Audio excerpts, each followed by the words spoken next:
I'm loving these talks with friends and heroes of mine, and today is no exception. Jimmy Cricket is a name that was on every TV variety show I remember growing up as a kid. He was so funny. As a teenager, I found him funny, and even today, I find him funny. Jimmy is one of those lovable, memorable names and faces. We first met on my second ever cruise ship contract in the late 90s on a weekend cruise for Fred Olsen, cruising from Dover to France and back again. Fred Olsen always had meetings at the beginning of that cruise with the cruise director, the acts, the lecturers, adult art class tutors, and upon arriving I noticed Jimmy Cricket sat there. I was clearly excited. I introduced myself and he was the most kindest, sweetest man. And when I watched him on stage, he was just as fantastic as I remember, and he returned the favour by watching my act. Jimmy and I have worked together since on numerous variety bills, charity shows.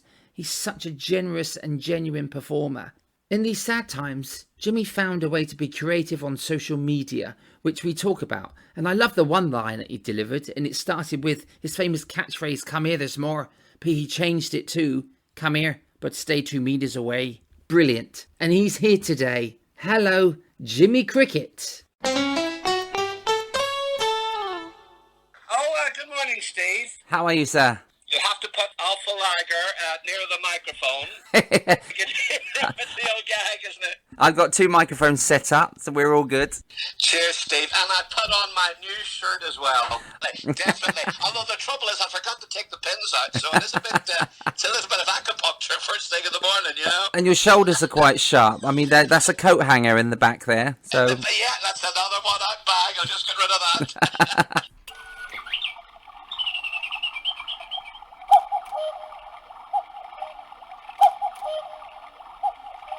Jimmy Cricket, star of the Royal Variety Shows, his own TV shows, summer seasons, his own books, pantomimes. Many names have supported Jimmy over the years, such as Brian Connolly and John Inman. And recently, he's been touring theatres in a play, No More Fiffin' and Faffin', which is a great title for comedy, with his friend Jonathan Young. How are you, sir? Yes, very fine, thank you. We're here in Rochdale. It's There's worse places to be.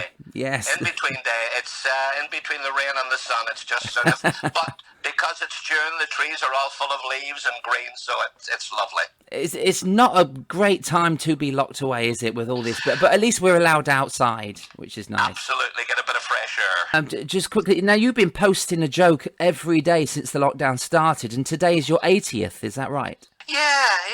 Well done, Stevie. You've done your homework. Well, I used to do the tweet joke. I would write one on a Monday. And then my daughter, Katie, my youngest daughter... Katie, she's a stand-up, isn't she? Yeah, she does indeed. She does the comedy clubs and she writes. She's had a little play put up on social networking now. She wrote a little play, 5-minute play. She just had a second baby, you see. Fantastic. Bill, he's just 3 months old. Wow.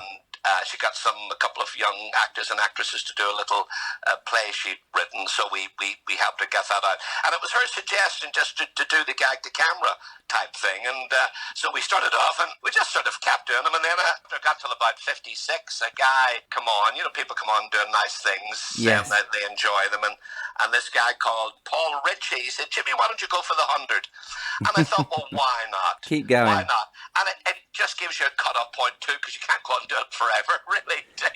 No, well, we kind of want to get out back on stage, don't we? Exactly, eventually. Exactly. So yeah. How important, Jimmy? How important do you think it is entertaining, like they did during the war, as entertainers did, and the musicians on the Titanic?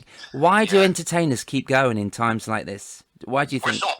We're so important. It's like Vera Lynn during the Second World War. I mean, my wife, May, Mrs. Cricket, to the folks, she came home with a Vera Lynn book about a year or two ago, and I was quite fascinated because it was her story in Burma. Out in Burma was sort of the forgotten army because the Allied forces at the time when Vera had become quite famous on the radio and things, but she wanted to do more, Steve? Yes. She wanted to get out there, so she went to ENSA, which is the Entertainment Forces, But the Allied were making inroads in Europe and they were getting all the headlines. But it was tough over in Burma. Obviously the Japanese had the jungle and things. So she said that, and when she went to be interviewed and said, I want to do something, he said, well, out there they could really do with a morale.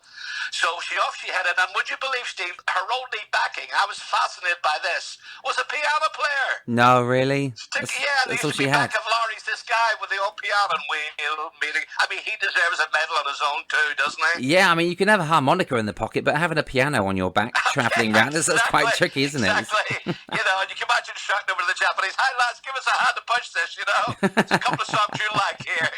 Yeah, just need to plug it in. Where's the socket? Yeah, wow. That's dedication for you, isn't it? Yeah, I love that, and we're there on our time of need, aren't we, for the folks? I mean, it's important to you, isn't it, to keep people smiling during a time like this, and that's important for you to hear laughter, I guess. But you're not hearing laughter. How is it for you not to get that reaction when you do these jokes? Yeah, it's quite tough. Everybody's in the same boat. It's quite tough. That's why I keep it short, a couple of gags, and then I sort of said, tomorrow I'll carry on I'll tell you about what happened. That's a crafty way of getting the routine going, but not being too long at different times.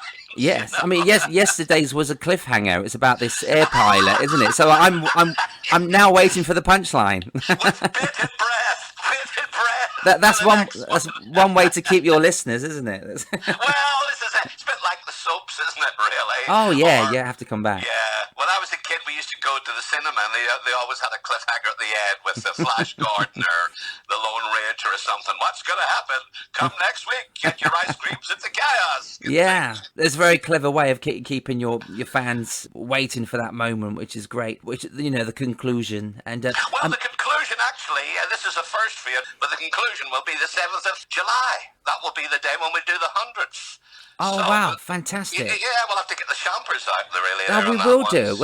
We'd have to have an online party for that, I think. We will celebrate. The thing is, Stevie, if something happens, a fellow entertainer, Mary from the Roly Polies, passed away last week. So, as a sort of respect, we don't sort of put a joke up at I'll put something up about Mary. She was a wonderful, obviously with the Roley, she was great, but she did a tap dance act with her husband, Ronnie Parnell, for years, and she once told me in the dressing room, and, I had to sort of prize this out of her, and she didn't trump about it or anything like that, or bugle and fanfare or thing like that. Yeah. She just said she was doing a season in Blackpool on one of the piers and looked out the window, and there was a kid struggling in the water, and so she actually ran out the stage door, jumped in and pulled the kid out. And she'd said at the time, surprise, surprise, Scylla was doing Surprise, Surprise, and there was talk of them meeting up with the kid, she'd say, but something like nothing came of it. But I'd always remembered that story. And she married a wonderful comedian, a compere from Blackpool called Jack Diamond. Jack was a tremendous ad-libber. Even Les Dawson was a fan of Jack. He was like a comedian's comedian. Yeah, I've heard of Jack, yeah. Yeah, a singer pal of mine worked with him once in a hotel, the Norbrack Hotel, and he said, Jack, don't you remember I worked with you at Christmas time? And he looked at him, Jack, and said, who are you, the ghost of Christmas past? That's nice. And I remember I was working the South Pier, and he was playing Copper in a little club opposite, and he said, could you come in and do the raffle, right? So obviously when you come in, you do 5 minutes before the raffle, and they hadn't got the tickets, and they were dragging their feet, the committee, selling the raffle tickets. Wow. And I said, Jack, can I, while they're selling the tickets, I'd done a little spot, but they hadn't sold the tickets, so I said, while they're selling it, I said, do you want me to tell them about my next door neighbour? It was like a lead up to a routine. And he shouts back, by the time they've sold these tickets, you'll be able to tell them about the whole street. That's nice. Just a wonderful ad-libber, Oh, fantastic. Anyway, so we used to visit them in Southport. They moved from Blackpool. They got a lovely apartment in Southport. I remember once when we arrived, May and I, and Mary said, did you find it all right? I said, well, I just turned where there was a lady with a red hat, and I found it. Now, I didn't mean it to be like that. What it was is we stopped and asked the lady, but I'd left that out. Well, she fell about So from then on, Mary used to say to me, "Have you seen the lady with the red hat yet?" You know? Everything So sticks, doesn't it, if it little stands pro out? things. Yeah, and they're always in your memories. Yeah, they are. Aren't they? You know. And you know, my memories of starting to watch variety when I was, I was 10 or in my early teens was in the 80s, watching the variety shows with the Roly Polies and Les Dawson and Yes. yourself and the Crankies. Yeah. You know, it was that era of variety that was great in the 80s. Yes, it was. It was a period really of, well, variety was king. It was just a lovely part to be part of it, the golden days of it, really. I suppose life in general, there's an evolution with life and then show business. Yes. But we were blessed to be around at that time, you know, and to keep it sort of carrying the torch, you know. Younger people Yes. like yourself, Steve, carry the torch because, you know, you worked in this lovely, you've got yourself a live act. Ventriloquism is a you know, a beautiful craft. It's part of the variety, just as every bit like comics, singers, jugglers, and that's what makes a variety show tick with all the different, you know. I mean, I remember Ken Dodd, when he had this wonderful juggler with him in Blackpool, you know, he'd practice all day, then go home and have his tea and come back and do the show. Yes. They're dedicated, you know. Oh, they are. The craft really, you know, your passion is in the job, isn't it? Whether it's learning Absolutely. ventriloquism or writing comedy, you know, it has to be a passion, I think. And it's down to people like yourself that pass the torch, you know, to a younger generation, you know, younger Sure. comedians that ask yourself for advice and things. I remember meeting you on a cruise ship in 1999 on Oh, that was Fred Olsen, wasn't was it the Black Prince or something? Yeah. That's right. And you were That's right. I was so in awe, and I'd never met you before, and you were so good to me, and you gave me advice, and you really make the younger generation welcome, like Ken Dodd and Roy Hudd, you know, and They were great, weren't they? yeah, you're one of these greats that really looked out for us, and so I will thank you for that, Jimmy. You really made me welcome in the business, and you always have. Pleasure, Steve. It's always lovely Pleasure. working with you. But you really, over the last, and when you get to the 100th tweet that you do, you've basically given away 2 hours of material. So this is this is a lot of jokes. Did you know you had 2 hours? Well, you've got to get it out there, haven't you? I've got a DVD. People, I'm hoping really that too. But funny enough, I got one yesterday.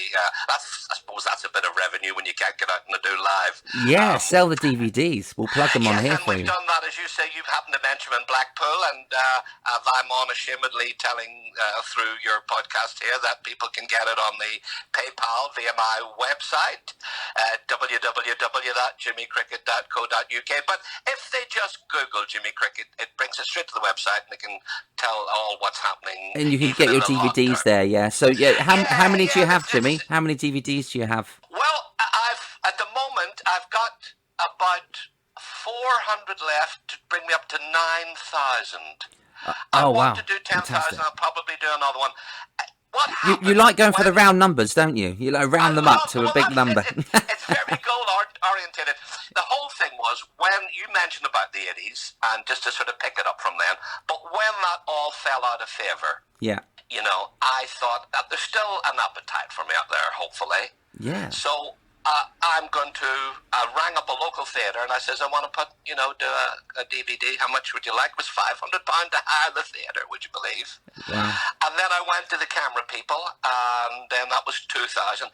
But I rang all my friends, would you believe? And I said, I want you to come and see my show at the Royal Court Bake-Up. It's just down the road. You can practically see it through the window here. Yeah. And I said, and what I'm going to do is once I've paid for the cameras from your admission charge, I'm going to take the rest of the money to Spring Hill Hospice, which is a local hospice here in Rochdale. Oh wow. And I got a capacity that night, 300-ish there. The next morning, I was able to still pay for the cameras and drive over to Spring Hill Hospice and give them £2,500 as well. Wow, that's amazing. So I had my DVD for the public. I was able to do it. My friends rallied round, but we were able to help charity at the same time. My good lady printed a little program on the seats that night Yeah. with a little bar of chocolate. chocolate. How cute is that with a little Cadbury's bar Oh, of chocolate? that's the magical touch of May, isn't it? She's wonderful. She looks Yeah, after us all. That's lovely.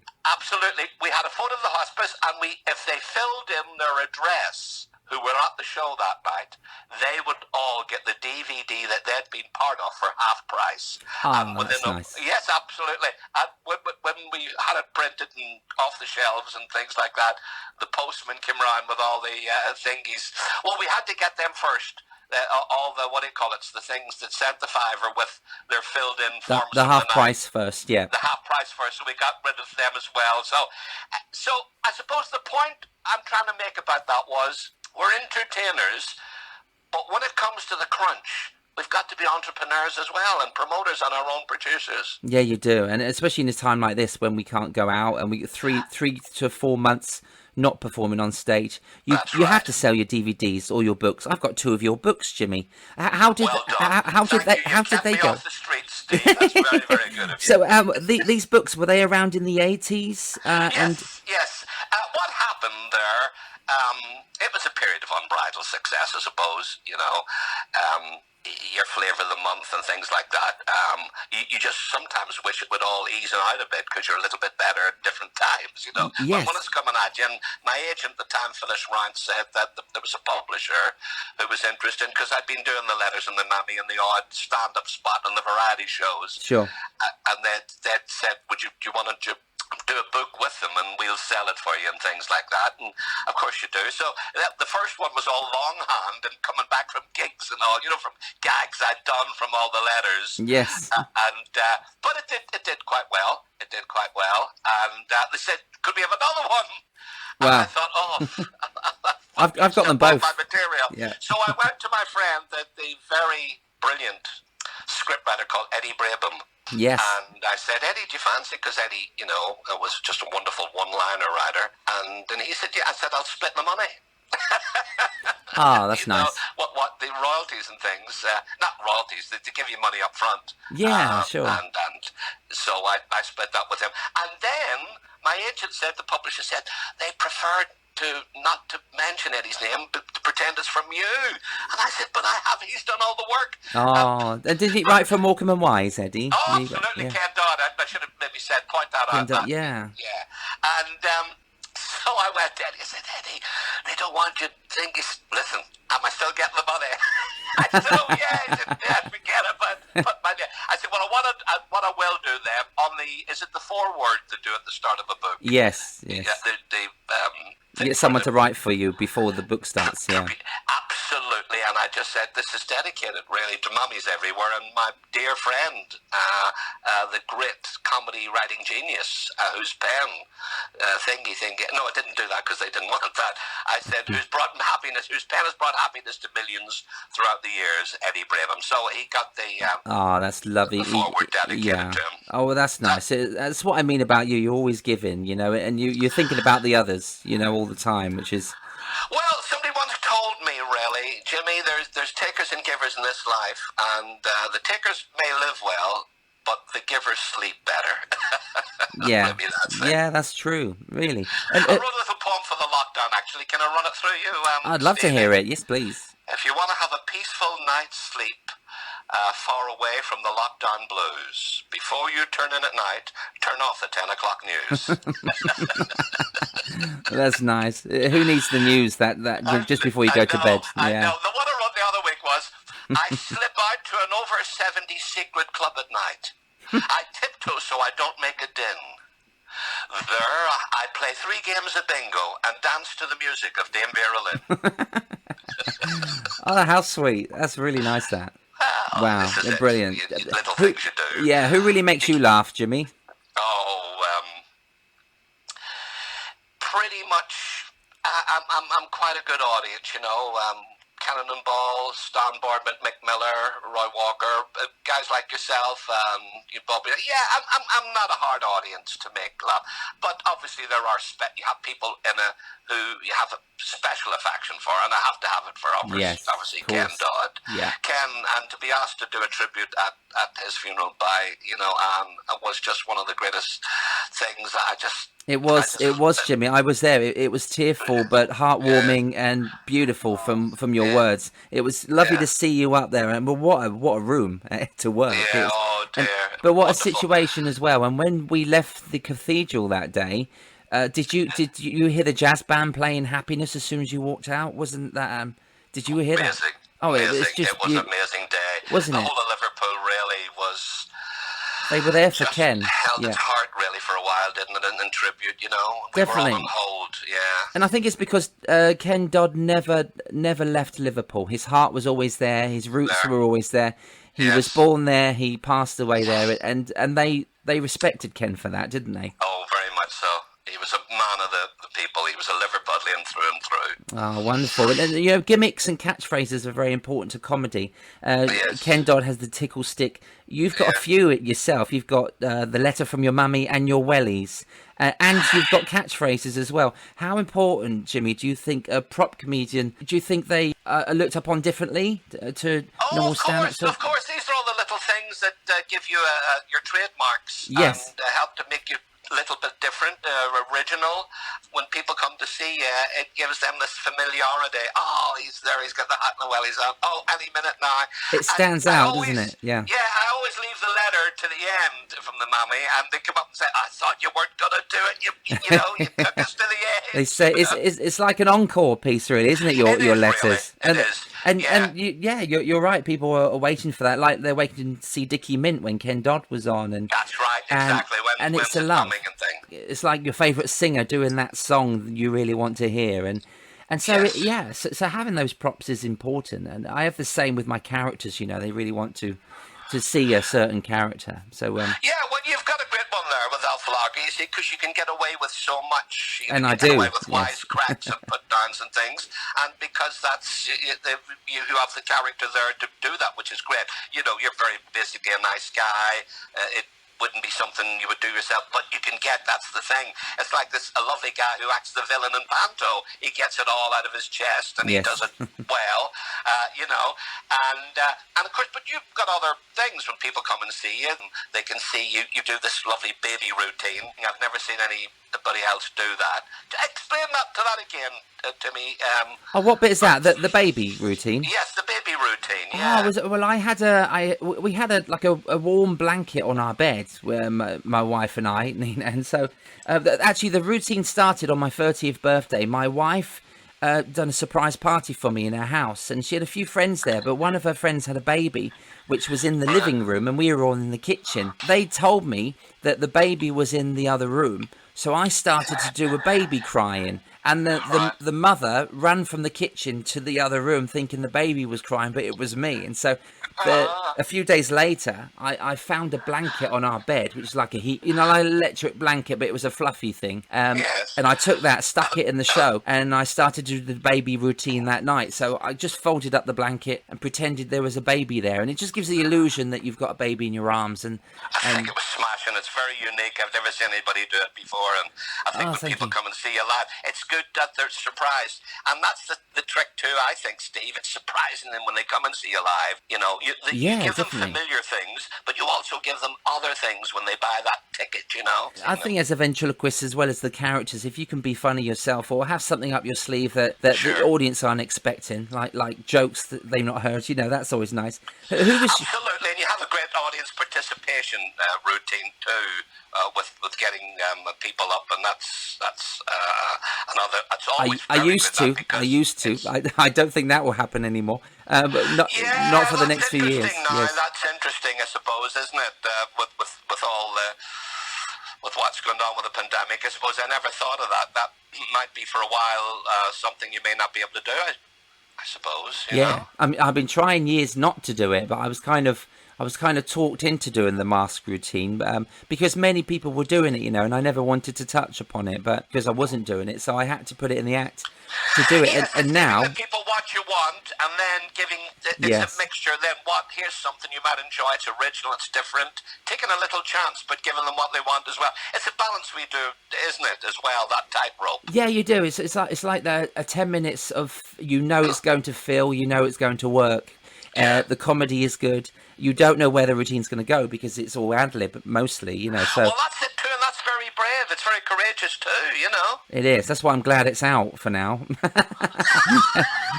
It keeps me on my toes, So, but I do get what you mean. It's always looking for originality, isn't it?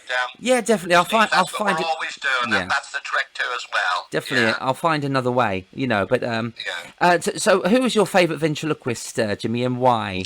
I've got a few because I knew them personally. Yeah. Obviously, the very first show I ever saw when I was a kid, when I held my dad's hand and my older brother John, and we went to I would have been like 3 or 4, was Peter Brough and Archie Andrews. Wow. At the Grand Opera House in Belfast. Live on stage, not on the radio. Absolutely, they were live, and obviously it's because my dad had heard the radio series Educating Archie, yes, which was brilliant because it introduced all those wonderful people who went on to be stars like Julie Andrews and Max Bygraves and Dick Emery, Tony Hancock, yes, and Eric Sykes, Beryl Reid, great names. Absolutely. And then when I obviously became a redcoat at Butlins and Clacton on Sea, the Sunday night concerts, you used to be on duty, you see, as a redcoat. And then if there was any parents were in and there was a baby crying in the chalet, the nurse would ride up and down the bicycle and she'd hear a baby crying. She'd give you, amazing really when you think of it. It wasn't me doing it, was it? It was. I wasn't there. They'd give you a note and obviously put it on the notice board at the side of the stage. Baby crying in really? Green Chalet number 8. Oh yeah, and then the parents would discreetly move out. The acts, no matter what the top of the bill was, they all accepted that. Some would make a joke at it at the time and then carry on with their act, but it was an accepted thing. In fact, it was very innovative. Mums and dads could go to the show. They could bring their normal toddler kids, but it was the very smallish babies. And so they were patrolled. The chalets were all patrolled by nurses on bicycles. It was a wonderful inception. It meant that mums and dads could watch the show with total relaxation, reassurance, and conviction, And it was more safe back then, wasn't it? So it can be done. Very, very much so. Very, very much so. They used to have a sign, too. I'm not going to get on my soapbox, really, but I'll just put it like it is. Yeah. There used to be a sign at the side of the stage. Please don't use blue material.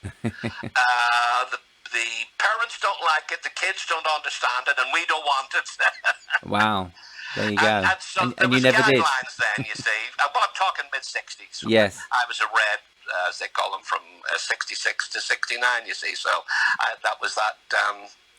So when did you decide to go blue and turn from red to blue? And I don't mean as in comedy material. I mean, you went to Pontins after Butlins. That's right. Well, after I'd done about 4 seasons in redcoat, I exchanged that for a blue coat. Okay. Just for something different, really. I was still in the winter time trying to work in an act, but it takes a long time in comedy, doesn't it? It does, yeah, to build. The last time I worked with you was in Pontins. So that's right. The whole trick for blue coats. Redcoats is to develop on the redcoat shows and blue coat shows, yes, and anything you have to be brought out, encouraged. And one day, when you've got a good act, you come back on the circuit, but this time as the visiting cabaret. Isn't that special? Yeah, is it so special to watch all those acts as well at that time? That's right. Do you remember those acts that you saw? Very much so, and you brought me right back beautifully to standing on duty as a redcoat and watching the Sunday night visiting artists, and Arthur Worsley would be one of the visiting artists. Wow. Tremendous. Yeah. And Arthur had this great dummy, Charlie Brown, who did all the talk, and Arthur talked very little, but it was just so funny, and he'd do loads of little grace notes as well as the jokes. He'd go, why is it, son, when I shout you spit in my face? It's a great line, wasn't it? And then he'd go, turn me round, son, turn me round. And eventually then Arthur would turn the dummy round, Charlie Brown round, and he'd turn round to the audience because his back was to them. The dummy would obviously, he'd turn him round and he'd go, "Look at that, folks. You'll not see that on the telly. If you do, you'll have to crawl round the back." He was a wonderful, wonderful joke teller, wasn't he? But I mean, his routines were so unique, Arthur Worsley. No one else done that routine, you know. He didn't do jokes, did he? He just argued with the dummy, but silently. Absolutely. Yeah, he never spoke. Yes, he's been all over the world, haven't you, son? Tell him, son. He's been all over the world. We've been to Russia. Everything ends with off in Russia, and that's why we're back here. I know that stuff, you know. That's wonderful. But it's amazing how the dummy narrates the whole act, and then I think Arthur only said one word. That's right. And because in the middle then, there would be an appointed time in the middle when Arthur would say, I'll tell you what I would like you to do. Oh, and the dummy would go, "Who's a little chatterbox?" Brilliant. Pure and class, then, he of course, was. Neville King, total, different, completely different. Wasn't he off the wall, Neville? Neville. Brilliant. Yeah, absolutely, much more physical. Yes. Knockabout with the dummy, the older man, you know, and the thingy catching him, you know, the coming off, and it was very great knockabout stuff. And I always remember with the orchestra pit, Oh, yes. the pianist was near the stage, and when the thing would come off the top, and the head would be under Lisa's legs, and he'd say, "Underneath the oranges," and then he'd go, "I'll crack that pianist in a minute. I'll crack that pianist in a minute."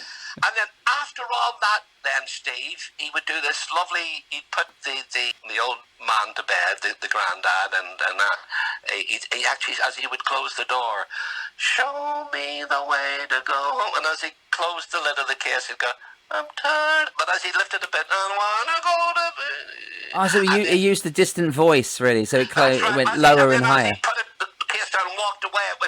That's right, the distant voice. Wow. You know, it would get lower and lower, and then that would be his beautiful, this pathos, away from all the mayhem. Beautiful ending. Yes, it was.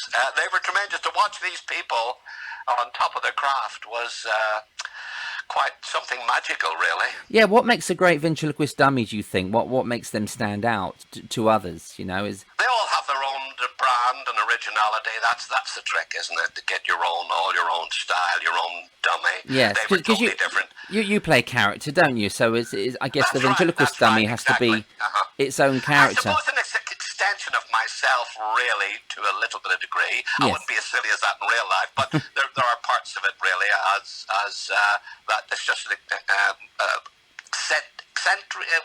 accentuated. Yes. From the character that I do. Yeah. And the other one, of course, while I'm in full flight, obviously, and I'll never forget this summer season I did in Scarborough with him, was Keith Harris. Yes, I was going to mention Keith. I know you were very close. And the thing was, Keith had this. He had great entrepreneurial skills, and he wanted to be his character, his act, to be seen on the best. So he had two great characters. He'd Cuddles, the monkey, the cheeky, and then the very sympathetic Orville, who had all the kids in tears and the families. Brilliant contrast. Great contrasts, but Keith really had that show that I saw was incredible. How the production values. He would open up on a screen, a cartoon screen with Orville and Cuddles and him in a little plane. Really? Wow. Oh yeah, a four-piece band would play the overture, and then they would come through. This film would come on, the lights would go out, and there they were, Orville and Thing in their goggles in a plane. and then when the lights would come on, Keith would come through the actual screen, which was paper mache. No, really? So wow. that would happen twice a night. He'd come through. They'd get different new piece of paper mache each time with the screen, and so he could come through to do his warm-up. Oh, it's brilliant. I've always wanted to do that, just jumping through paper like that. Yeah, absolutely. Wow. You've got to have a good budget, really, haven't you? Well, that's it. He put his money where his mouth is, but it proved the production values proved that year, because it was early 80s, and he did 2 shows a night in Scarborough, the Opera House, and they were packed to the gills. That was the days I missed. Yeah, very sad. Yeah, they were packed to the gills. It was a 1,000-seater, you see. Wow. In fact, here's how long, when you do 2 shows, you don't realise, but May, my wife, all the kids were small there, so we had digs, obviously, we rented a little house, terraced house in Scarborough. She used to give me a flask with sandwiches, and I'd head to the theatre at like 5 o'clock, and then obviously 2 shows. You wouldn't, by the time the second, because it'd be 6:10, obviously, then they'd get the new people coming in, it'd be 20 to 9, so I wouldn't be coming home till 11. It was like really a night's day. Wow. But I loved every single minute of it, and in that particular season, I used to hear in the wall next door, Keith was in the next dressing room, yes. but Bobby would come round. No, Bobby Crush, who was on it, was in the next dressing room to me, then Keith to him. Jackie Scott was further down. But Bobby used to bring Keith in and play him a tip of the song he'd written. I wish I could fly. Really? Right up to, wow, those early days. Hear them on the wall. That was the early days. It became a big Christmas hit. 1982. Wow. Well, you know, I am sometimes vague with dates. I knew it was early 80s, but for you to tell me 82 is great. That's love. That's exactly when it was. That's fantastic. And wow, to work with Keith as well, and he was his really prime around doing his TV shows around the early 80s as well. And I heard that he had about I heard it was about 800 or maybe 400, because I mean even 400 sounds crazy, but I heard him in a quote saying he had 800 puppets he used on this TV show. He had loads of different characters made up, and Peter Pullen made a lot of those characters, and Peter makes for me now, you know, all my characters. But yeah, Keith was so inventive. Every TV show he would use different. Did he use different characters, or was it just Orville and Cuddles at that time? Well, I guested on one of his television series, and he had a little Irish dummy. Okay. It's one of those where wish somebody would put it up or something, because you never at the time, you just, you know, you go on and you do it and things. But I remember we actually finished on a song. We did a little bit of, it seemed to be like a leprechaun when I'm looking back. Yes, Keith actually gave that to me in 2015. He passed that very figure to me. Oh, actually. Lovely. Yeah. Lovely. And we finished up with Phil the Fluter Ball. Have you heard of Phil the Fluter from the town of... Wow. With the tune on the fiddle and the heron on the... It was a guy, an Irish songwriter called Percy French. Okay. He used to write these wonderful little ditties like that. And I remember we finished the show singing that together with the little... So it was a leprechaun then, was it, Steve? It was a little leprechaun, yeah. A lovely little thing. It sits on your hand, a little fake hand. And I gave it to Peter Pullen, actually, to fix the hand. He was so close to Keith because he made all the Orvilles and the Cuddles and a lot of his TV characters. But when Keith passed away, Peter didn't really have anything to remind him of Keith, if you know what I mean, prop wise. So I told him to keep the leprechaun. Funny enough, it's funny you should bring that up. So he's got that on his workshop desk, you know. So yes. Yeah. There was a lovely thing when he would do the show with Cuddles. And he used to get one of the juveniles, one of the dancers, would dress up in the costume. Yes, I've seen that. Brilliant. And so when he would go off and he would dance on, Cuddles would actually dance on, but it would be a kid. Actually, that very suit, Jimmy, was in. Remember the night we done the show Eyes and Teeth for Keith in Blackpool? There's a photograph of me and yourself with that Cuddles outfit. Remember there was a young dancer. Yeah, there's a picture of us three together with Cuddles. I remember that now. I'll post that up. Yeah, it's a brilliant idea for him to run off like that at the end. Yeah. Oh no, he's full of that. There was, I remember there's a little story. He used to go down to Great Yarmouth on the Sunday nights and do 2 shows and pack it out. He was at the top of his game, you know. Yeah. And I remember coming into the dressing room and he was counting money. And I said, how did you do at Great Yarmouth? He says, it was great. Yeah, it was great, Jimmy. I said, I said to him, I hope this doesn't go to your head. And he went, no, it goes straight to the bank. Wow. Oh, that's brilliant. You also done pantomime with Ward Allen and Roger the Dog. Yeah, I love Ward. Well, that was Belfast. Was it, really? Yeah. Well, I originally met Ward up in Scotland, we were friends with a guy called Raymond Kildare, whose brother Johnny Kildare used to bring us up for clubs. Okay. But Raymond managed an act called Christian. Christian never made it south of the border, but he was well loved up in Scotland. He was a black sort of singer, soul singer, but really could move and was really revered up in Glasgow. And they used to put him in the Pavilion Theatre in Glasgow for a week. And Raymond used to bring the acts from England up. I'm Irish, but I lived in England, so I would come on to that heading. Raymond put Christian in a working men's club in Fife, somewhere like that, and I had come up for his brother, and so I went on the show and did well. He said, "Oh, great, I'm going to put you on the Pavilion with Christian." And Ward is the same. He liked Ward, his professionalism. The dog was very, very lovable. Yeah. And so that's how we first met. And then when I went back to home to Belfast to play the Grand Opera House, after all those years as a kid watching Archie Andrews and watching all the pantomimes, I actually went back. It was a big thrill, dream come true really, to play Buttons and Cinderella, and Ward was the broker's man, and we used to have a lot of fun.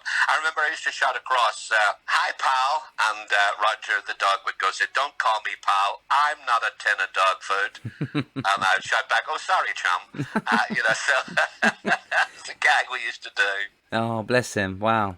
Yeah, there was some great vents around, and I think it's gone really from the musical days, from like 400 to probably about 40 in the 80s, and now there's only about 10, maybe Really? 8. Yeah, about 8 to 10 of us. There's Do you know not what I many think about. you should do, Steve? Here's an idea. Mrs. Cricket got me. A wrong researcher from the program Pointless came on last September and said, "But I should have go on." So it came on in March. But when I arrived, he said to me, "I remember seeing you in Scarborough with my family when I was a kid." Right now, when I was on, it was an Irish theme show with they had Foster and Allen. I was with Henry Kelly, and then they had an Irish author, a lady, and another girl who'd been on Father Ted and things. But if you can get another 3 or 4 ventriloquists, it would be great to do Pointless with the dummies, Oh, yes, yeah, that's a good I idea. think you should pitch them from that. That would be very unique, Yeah. We'll use all the ones we have left, because they need about 4. Jimmy family, isn't there? The Jimmy is very good, isn't he? Yeah, Jimmy, yeah, great mate of mine, Jimmy Tamney. There's Paul Zerdin, Nina Conti. Oh, brilliant. Yeah, little Max Fulham, little Max Fulham, great young vent. Oh, yes, I worked with him, yes, in Birmingham. Very, very good. Yeah, fantastic. So there's a few up and coming as well, which is nice. Yeah. But it's very, very limited again, really. I mean, in America, it's still thriving. They have a convention there every year with about 500 ventriloquists. And yeah, and it's you brought Ron Lucas over. He was a brilliant ventriloquist. Obviously still is a lovely. One of my George idols. The Dragon and things. That was a lovely. Yeah, Scorch and Buffalo Billy. Scorch was at it. Sorry, Yeah, he was great.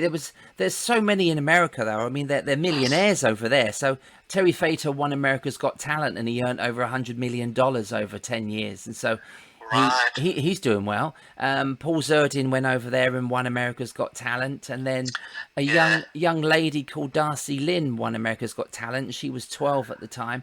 Right. So I think when I've done Britain's Got Talent, I think I entered in the wrong country. Don't you think? Yeah, but funny you talk about girl ventriloquists. I did a summer season in Clacton with a girl called Diane Walton. Donna Marie Walton, yes. Donna Marie Walton, yeah, sorry. Donna Marie was brilliant, wasn't she? She was very good, She was great. She stopped for a while, but I'm about to talk to Donna, and I think she may be hopefully coming back to Vent, because she's technically brilliant, great singing voice. Yeah, lovely lady. Would you give her our love, because our Frank hadn't become a priest.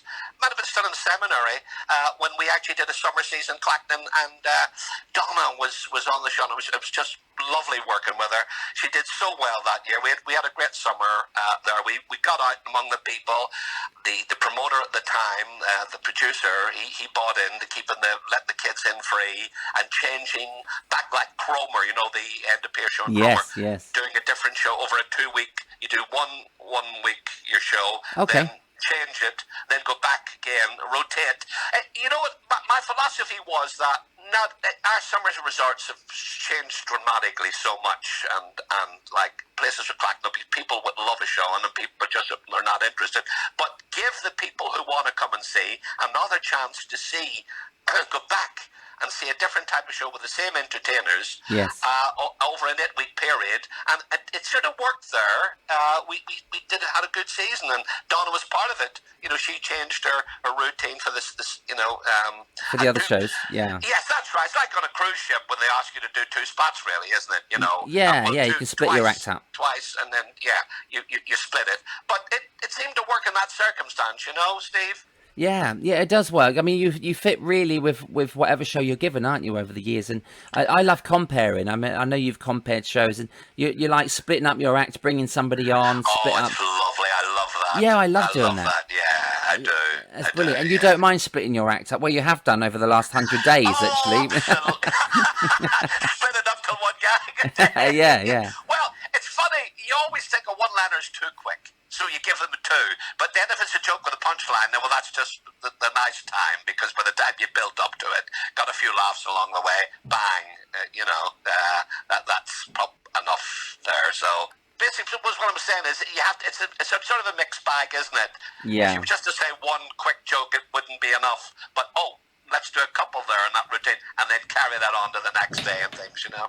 Yeah, that's true. When I googled you, Jimmy, are you sick of people asking how Pinocchio is? Because you do get a lot of Jiminy Cricket come up, don't you? On Monday night, 2 of our best friends in Liverpool, Bill and Sue Lees. Yes. I'll say, Sue, they haven't been well, so I'll rang them, but then Sue, hello, it's Jiminy Cricket.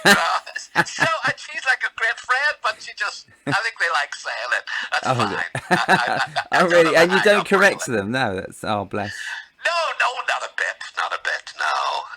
Can we talk about Ken Dodd quickly before we go? And now, you work with Ken a lot. He gave you a lovely gift for your 50th birthday, Ken, didn't he?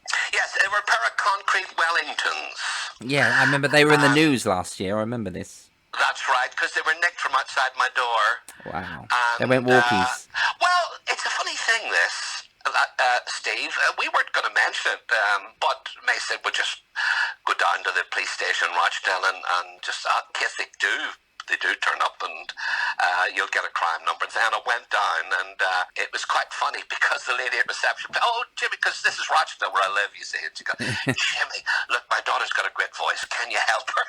This is before I could even mention what was there, you know. You just went to the police station to give comedy lessons. Yeah, you're there for a reason. Yeah, exactly. But the thing was, I was actually able to help her, because I do a thing here in the local parish hall, try new material, a place called St. Vincent's. So, and a friend of mine does them as well. So he put her on there, and actually she was very good. So anyway, I said about the Wellington. She said, right, let me write this down. Oh dear. And they were outside the door. Right, bang, bang, bang, bang, bang. So the next morning, my son Dale was managing me at the time, and he said, well, we'll just tell the local, paper and the local radio. And so BBC Radio Manchester came on. But from that, Steve, there was a tsunami of publicity the whole day. Really? Wow. Radio stations around the country. I got on the local TV saying, now, you and I know, if you're to ring up any of these people and say, I'm working to try and get publicity for a show. Nothing, no. Oh, yeah. But something No, they like want that. a twist. They want a twist. Yeah. That's right. And you can't stop them. And then Bernie Clifton came on 2 days later and said, let me know when you've got them. Let me know when you've had enough publicity, and I'll bring them back. Oh, that's brilliant. He didn't have them, did he? No. No, it's genuine. Yeah. And that's the thing too. Yeah. I have a friend here, a local comedian called Dusty Young, and his son said, that's a rouge, isn't it? That's a publicity thing. And Dusty said, no, I was at the birthday party in the restaurant in Rottenstall when Ken came in with Anne and put the wellies on the table. Oh. But his boy would have thought to this day it was a gimmick unless his father corrected him. It was actually there. Oh, that's amazing. The dream goes on, The dream goes on, Steve, because I wrote a song called Santa Bring My Wellies Back to Me. and over the years, I'd been doing Christmas songs. Yeah. And so I went to the Francis House Children's Hospice. It's here in Manchester, Didsbury. And I said, I can put them together and I can do an album. I said, now there's a great studio called Lisa Stansfield has a studio here in Rochdale. Oh, yes. And she calls it, wait for this, because Gracie Fields obviously comes from Rochdale. Yeah. And obviously she's a big Elvis fan, so she actually calls the studio Gracielands. Yeah. How sweet. And the producer there, and what we got, David Ireland from that hospice says, well, we'll buy the things when you have to, we'll put up the money for the first 1,000. Well, let's see if we can get somebody who can pay for the, studio time. They did us a deal. Lisa did us a deal, our producer, but you still, nobody can live in fresh air and excitement. They still needed some money up top. So I went in, and I was thrilled with that. That was 4 years ago. We sold the first 1,000 at a fiver. That was 5,000, which we give, obviously, to the thing. Then I bought another 1,000. Now there's still 75 left for this year, because you can't, with Christmas songs, you can only sell them obviously in November, December. Yes. So I've got 75 left, and that'll mean I've sold 2,000 at a fiver, and I'll have made 10,000. Round figures again. Wow.